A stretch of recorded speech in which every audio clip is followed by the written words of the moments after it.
अस्सलाम वालेकुम जी, मैं हूं मलिक तहसीन। आज अपनी एक नई वीडियो के साथ। पिछले दिनों मेरे एक सब्सक्राइबर ने मुझे पूछा कि भाई मुझे जर्मनी के बारे में बताएं, मैं जर्मनी का वीज़ा अप्लाई करना चाहता हूं। अगर आप भी जर्मनी आने के ख्वाहिशमंद हैं तो आप भी ये वीडियो को पूरी देखिए। और अगर मैं आपको सारी डिटेल बताता हूँ इसमें कि आपके पास कौन से डॉक्यूमेंट्स होने चाहिए, क्या तरीकाकार होता है, आपने कैसे वीज़ा अप्लाई करना है और आपको कैसे वीज़ा मिल सकता है। और पूरी वीडियो देखने के बाद आप फैसला करें कि क्या आप एलिजिबल हैं जर्मनी का वीज़ा अप्लाई करने के लिए। और अगर आप देख रहे हैं कि इस वक्त आपकी वो पोजीशन नहीं है कि आप जर्मनी का वीज़ा हासिल कर सकें, तो फिर इसके अलावा भी मैं आपको कुछ कंट्रीज़ बताऊंगा जिनका वीज़ा आपको आसानी से मिल सकता है। तो सबसे पहले हम बात करते हैं जर्मनी से कि जर्मनी का आप कैसे वीज़ा अप्लाई कर सकते हैं। जर्मनी का वीज़ा अप्लाई करने के लिए सिंपली आपके पास आपकी प्रोफाइल होनी चाहिए। प्रोफाइल में क्या है कि आपके डॉक्यूमेंट्स होने चाहिए। डॉक्यूमेंट्स किस तरह के होने चाहिए? सबसे पहली चीज़ होती है आपका पासपोर्ट होना चाहिए आपके पास। पासपोर्ट की वैलिडिटी 6 से 8 महीने होनी चाहिए। इसके अलावा आपके पास आपका बैंक अकाउंट होना चाहिए जो तकरीबन 1 साल पुराना होना चाहिए। और वैसे तो 6 मंथ की स्टेटमेंट रिक्वायर्ड होती है, लेकिन जितना बैंक अकाउंट पुराना होगा उतना ही आपके लिए फ़ायदा होता है। और आपका बिजनेस रजिस्टर्ड होना चाहिए, मतलब आपका किसी किस्म का बिजनेस है या नहीं है, आपने उसकी रजिस्ट्रेशन करवा के रखनी है। NTN बनवा के रखना है। आपके पास आपकी 2 साल की टैक्स रिटर्न होनी चाहिए। आप अपने लॉयर से अगर बात करते हैं टैक्स वाले पे, तो वो आपकी 2 साल की टैक्स रिटर्न भी बना देते हैं। अगर आपका बिजनेस ज़्यादा पुराना नहीं है तो फिर भी वो आपको पुरानी डेट्स में शो करा देते हैं। ऐसा उनके पास तरीकाकार होता है, तो इसमें कोई इतना मसला नहीं है। तो इसके अलावा आपके पास जब आप वीज़ा अप्लाई करते हैं तो आपके पास अपनी फैमिली का डाटा होना चाहिए। FRC होनी चाहिए, फैमिली रजिस्ट्रेशन सर्टिफिकेट जिसको बोलते हैं। और आपके अगर आप शादीशुदा हैं तो आपके पास MRC होना चाहिए। मतलब MRC होना चाहिए अगर आपने अपने साथ फैमिली का और बच्चों का भी अप्लाई करना है तो बच्चों के स्कूल के सर्टिफिकेट होने चाहिए कि ये मेरे बच्चे स्कूल में पढ़ रहे हैं। और इसके अलावा आपके पास ये वाले डॉक्यूमेंट्स जो है ना, ये बेसिक डॉक्यूमेंट है, ये आपने पहले से रेडी करके रखने हैं। कुछ ऐसे डॉक्यूमेंट्स होते हैं कि जब आपने वीज़ा अप्लाई करना होता है तो उस वक्त आपको चाहिए होते हैं। वो आप चाहते हैं, अगर आपके पास थोड़ा बहुत कंप्यूटर चलाने का एक्सपीरियंस है तो आप खुद भी अरेंज कर सकते हैं। अगर आप खुद नहीं कर सकते तो कोई कंसल्टेंट ढूंढें और छोटी मोटी उसको फीस दे के तो उससे अपना वीज़ा अप्लाई करवा सकते हैं। बहुत से ऐसे कंसल्टेंट हैं जिनको मैं जानता हूँ, तो वो थोड़े से पैसे समझ लें कि 50-60 हज़ार के अंदर आपके वीज़ा अप्लाई करा देते हैं। वीज़ा अप्लाई करने के लिए आपके पास एम्बेसी की अपॉइंटमेंट भी होनी चाहिए। वो भी बहुत ज़रूरी है, उसके बगैर आप एम्बेसी नहीं जा सकते। और जब आपने एम्बेसी आपकी फ़ाइल मुकम्मल हो जाती है तो आपको अपॉइंटमेंट के साथ एम्बेसी जाना होता है फ़ाइल जमा कराने के लिए। तो जब आपने वीज़ा अप्लाई करना होता है कुछ पेपर आपको तब रिक्वायर्ड होते हैं, जिसमें जो पहले मैंने आपको पेपर बताए हैं, जिसमें आपका पासपोर्ट है, NTN है, टैक्स रिटर्न है, FRC है, MRC है और आपका चैम्बर ऑफ कॉमर्स का सर्टिफिकेट भी उसमें ज़रूरी होता है यूरोप का वीज़ा अप्लाई करने के लिए।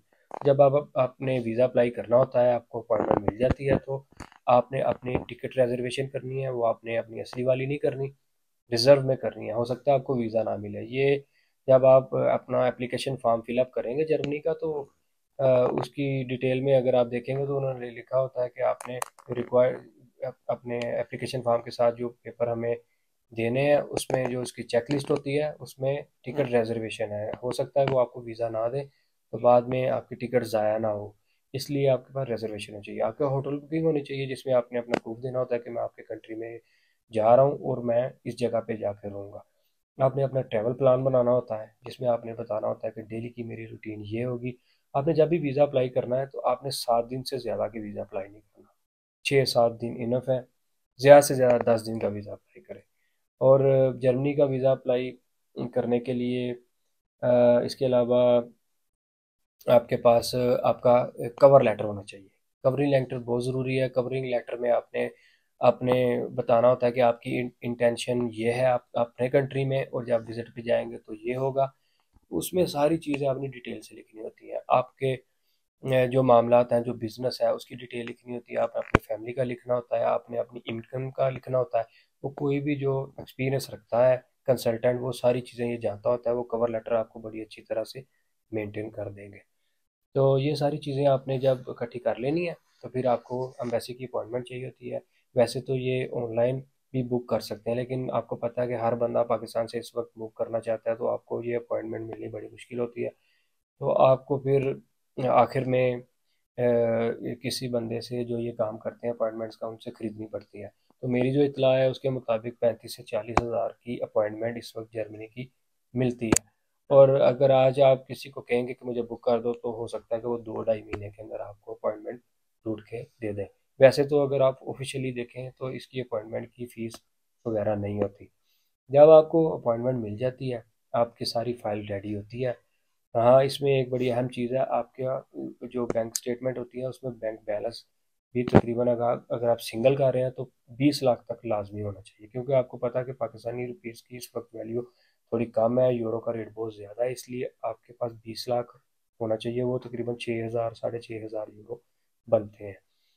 तो जब ये सारे, और आपकी जो बैंक स्टेटमेंट है वो भी रनिंग में होनी चाहिए। पिछले 6 महीने की आपने बैंक स्टेटमेंट प्रोवाइड करनी होती है, वो अच्छी खासी रनिंग में होनी चाहिए। रनिंग में इस तरह होनी चाहिए कि आपने सारे अपने डॉक्यूमेंट्स, जो आपकी डेली रोज़मर्रा की जो ज़रूरियात हैं, जो आपका लेन देन है, जो आपका बिज़नेस के जो ट्रांजैक्शन है, जो किसी से पैसे आपने ट्रांसफ़र करने हैं, लेने हैं, वो सारे आपके ना बैंक, जो आपके मोबाइल में एप्लीकेशन होती है उससे ही आपने सारे मामलात को ओके करना है, ताकि आपकी जब आप बैंक स्टेटमेंट उन्हें प्रोवाइड करें तो काफ़ी ज़्यादा पेजेस में निकले और उसकी एक तरतीब हो जिसमें बहुत ज़्यादा ट्रांजैक्शंस हो। तो ये चीज़ भी आपने ख्याल करनी है। और टैक्स रिटर्न जो होती हैं आपकी, उसमें आपके टैक्सेस वगैरह शो होने चाहिए कि आप इस कंट्री में रह रहे हैं, आप इन चीज़ों के मालिक हैं। अगर आपके पास कोई प्लाट है, दुकान है, कोई गाड़ी बाइक है, जेवर है, कुछ भी है, गोल्ड है, वो आपने सारा टैक्स रिटर्न में अपनी शो कराना होता है। और सबसे अहम चीज़ है आपकी वाइट मनी, जो आपको बाहर से पैसे आते हैं दूसरे कंट्री से, वो भी आपकी वाइट मनी होती है। और अगर आपको किसी अपने इधर से कोई आपने चीज़ सेल की है, उसके पैसे आपको मिल गए, या आपके वालिद साहब की तरफ से आपको कोई गिफ्ट पैसे मिलते हैं, तो वो भी वाइट मनी में ही गिने जाते हैं। वो बड़े अहम होते हैं आपके, क्योंकि आपके वो रिज़र्व में आ जाते हैं। तो आपने उस कंट्री को, वो जर्मनी में जब अप्लाई करना है तो उन्हें बताना है कि मैं इन चीज़ों का मालिक हूँ, मुझे कोई पैसों की खास ज़रूरत नहीं है, मैं सिर्फ घूमने फिरने का शौकीन हूँ और मैं आपकी कंट्री में घूमने फिरने जा रहा हूँ। और डायरेक्ट आप कोशिश करें जर्मनी का वीज़ा अप्लाई ना करें जब तक आपके पास ये सारे डॉक्यूमेंट्स नहीं है, प्लस आपके पास ट्रैवल हिस्ट्री भी होनी चाहिए। ट्रैवल हिस्ट्री अगर आपकी नहीं है तो आप जर्मनी का बिल्कुल अप्लाई ना करें। जर्मनी ने, क्योंकि आपको कहना है बाद वीज़ा, जो एम्बेसडर होता है उसने ये सोचेगा, जब आपसे वो इंटरव्यू करेगा, जर्मनी का इंटरव्यू होता है जब आप अपनी फ़ाइल जमा कराने जाते हैं, तो वो ये सोचेगा कि ये पहले तो किसी कंट्री में कभी नहीं सैर करने गया, तो अचानक से ये डायरेक्ट जर्मनी का वीज़ा क्यों ले रहा है। तो उन्हें शक हो जाता है कि ये हो सकता है कि वीज़ा लगने के बाद अपनी कंट्री में वापस ना जाए। तो आप ट्रैवल हिस्ट्री भी पहले बनाएं। ट्रैवल हिस्ट्री के बारे में मेरे चैनल पे ऑलरेडी वीडियो है, तो आप जाकर विज़िट कर लीजिएगा कि कौन से कंट्रीज़ की ट्रैवल हिस्ट्री जो है वो आसान है और थोड़े पैसों में बनती है और उनके वीज़ा भी मिल जाते हैं। वो आप जाके देख लीजिएगा वहाँ से तफसील से। तो ये सारी चीज़ें जब आपके पास ओके हो जाती हैं तो आप बिल्कुल जर्मनी का अप्लाई कर सकते हैं। अगर आपके पास इन चीज़ों में कोई कमी है, आपकी बैंक स्टेटमेंट काम है, आपके पास ट्रैवल हिस्ट्री नहीं है, तो आपको कोशिश करनी चाहिए कि जर्मनी, फ्रांस, इन कंट्रीज़ के अलावा जो यूरोप के छोटे कंट्रीज़ हैं जैसे क्रोशिया है, और एस्टोनिया है, लैटविया है, इस तरह के जो कंट्रीज़ हैं छोटे, चेक रिपब्लिक है, कोशिश करें कि इनमें फ़ीसा अप्लाई कर लें। और इनके लिए भी आजकल 2024 में छोटी मोटी ट्रैवल हिस्ट्री, जैसे आप दुबई, थाईलैंड, मलेशिया, इन कंट्रीज़ होती हैं, इनकी भी होनी ज़रूरी है। ये होगी तो आपका वीज़ा लग जाएगा, अदरवाइज़ साफ पासपोर्ट पे भी लोगों के वीज़े छोटी कंट्रीज़ के लग जाते हैं। ये चीज़ें आपने बाद में देखनी है कि आपके लिए क्या बेहतर है। लेकिन मेरा मशवरा ये है कि जब भी आप किसी भी यूरोप के कंट्री का वीज़ा अप्लाई करें तो आपकी प्रोफाइल स्ट्रॉन्ग होनी चाहिए, फ़ाइल मुकम्मल होनी चाहिए, कोई डॉक्यूमेंट मिसिंग नहीं होना चाहिए।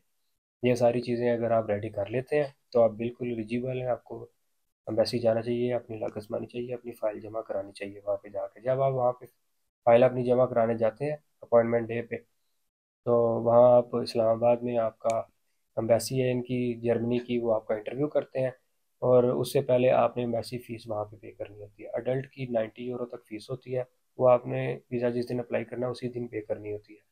और बच्चों की मेरे ख्याल से 40 या 50 यूरो तक फ़ीस होती है। तो ये बस खर्चा आता है इस पे। तो इसके अलावा अगर कंसल्टेंट आपका सारा काम करता है तो वो फिर आपकी उससे डील है कि वो आपसे कितने पैसे लेता है। वैसे इसका खर्चा इतना ही आता है और इससे ज़्यादा नहीं आता है। जिस दिन आपकी अपॉइंटमेंट होती है, आपने जर्मनी एम्बेसी में अपनी फ़ाइल जमा करानी होती है, तो आपका इंटरव्यू होता है। इंटरव्यू में आपसे आपकी फ़ाइल के रिलेटेड ही क्वेश्चन पूछते हैं कि आपका बिज़नेस कितना है, आप कितने पैसे कमाते हैं, आप हमारे कंट्री में जा रहे हैं कितने दिन रुकेंगे, आपने कौन सा होटल कराया है, होटल का आपको नाम याद होना चाहिए, एयरलाइन का नाम याद होना चाहिए, और आपने जो होटल में पैसे पे किए हैं वो डॉलर में किए हैं या यूरो में किए हैं। इस तरह के चंद एक आपकी प्रोफाइल जो आपने फ़ाइल बनाई होती है उसके रिलेटेड ही क्वेश्चन होते हैं, उसको देख के वो आपसे क्वेश्चन करते हैं। इसके अलावा कोई इतना मसला नहीं होता। और आपकी जो मदर टंग है जैसे पंजाबी उर्दू है, इसमें आपसे वो ऑप्शन होती है, कर सकते हैं। ज़रूरी नहीं कि वो आपसे इंग्लिश इंग्लिश या जर्मन लैंग्वेज में करेंगे। 15 दिन बाद आपको आपके जो करीबी सेंटर है वहाँ से वीज़ा पासपोर्ट मिल जाएगा। उस पर फिर बाद में आपको पता चलता कि वीज़ा लगा है या नहीं लगा।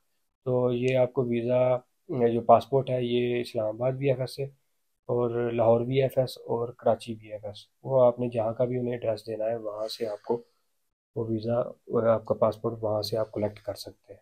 ये थी इन्फॉर्मेशन। तो अगर आज की मेरी वीडियो आपको पसंद आई है तो उसको लाइक शेयर कर दीजिएगा, मेरे चैनल को सब्सक्राइब कर दीजिएगा। तो मिलते हैं इंशाल्लाह नेक्स्ट वीडियो में। अल्लाह हाफिज़।